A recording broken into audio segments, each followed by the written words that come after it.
Kasaragod കുമ്പളയിൽ Palestine ഐക്യദാർഢ്യമായും തടഞ്ഞ അധ്യാപകർക്കെതിരെ ഉടൻ അച്ചടക്ക നടപടി ഉണ്ടായേക്കുമെന്നുള്ളതാണ് ഇപ്പോൾ വരുന്ന വാർത്ത. അധ്യാപകർക്ക് ഗുരുതര വീഴ്ചയുണ്ടായെന്നാണ് വിദ്യാഭ്യാസ വകുപ്പിന്റെ വിലയിരുത്തൽ. സസ്പെൻഷൻ അടക്കമുള്ള നടപടിയാണ് ആലോചിക്കുന്നത്. പൊതുവിദ്യാഭ്യാസ ഡയറക്ടർ റിപ്പോർട്ട് പ്രകാരമായിരിക്കും നടപടി. ഗോപാൽ ശീലാസനൽ നമുക്കൊപ്പം. ഗോപാൽ ശീലാസനൽ, ഗുഡ് ഈവനിംഗ്. വിദ്യാഭ്യാസ മന്ത്രി തന്നെ ഈ വിഷയത്തിൽ നേരിട്ടിടപെട്ടതാണ്. അധ്യാപകർക്ക് സസ്പെൻഷനാണോ മുന്നിലുള്ളത്?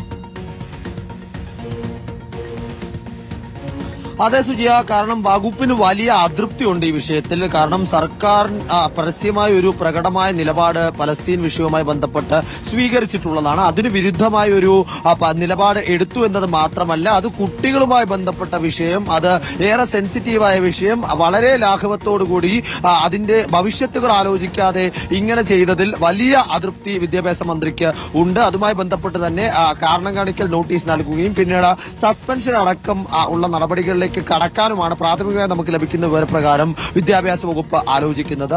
ഈ പൊതുവിദ്യാഭ്യാസ ഡയറക്ടറുടെ റിപ്പോർട്ട് ഏറെക്കുറെ തയ്യാറായി കഴിഞ്ഞിരിക്കുന്നു. ഇന്നോ നാളെയോ ഈ റിപ്പോർട്ട് ഉടൻ തന്നെ വിദ്യാഭ്യാസ മന്ത്രിക്ക് കൈമാറി. ഈ റിപ്പോർട്ടിന്റെ വിവരപ്രകാരം നമുക്ക് ലഭിക്കുന്നത് ഇതിൽ ഗുരുതര വീഴ്ച അധ്യാപകർക്ക് ഉണ്ടായിട്ടുണ്ട് എന്നത് തന്നെയാണ്. കാസർഗോഡ് ഡിഡിയുടെ റിപ്പോർട്ടിനെ പൂർണ്ണമായും തള്ളുകയാണ് പൊതുവിദ്യാഭ്യാസ ഡയറക്ടറേറ്റിന്റെ നിലപാട് എന്നതാണ് നമുക്ക് ഈ ഘട്ടത്തിൽ മനസ്സിലാക്കാൻ സാധിക്കുന്നത്. അങ്ങനെയെങ്കിൽ പൊതുവിദ്യാഭ്യാസ ഡയറക്ടറുടെ റിപ്പോർട്ടിനെ മുഖവിലക്കെടുത്തുകൊണ്ട് ഉടൻ തന്നെ അധികം വൈകാതെ തന്നെ നടപടി പ്രഖ്യാപിക്കുകയായിരിക്കും വിദ്യാഭ്യാസ വകുപ്പ് ചെയ്യുക. ഗോപാൽ ശീലാസനലാണ് വിവരങ്ങളുമായി നമുക്കൊപ്പം ചേർന്നത്.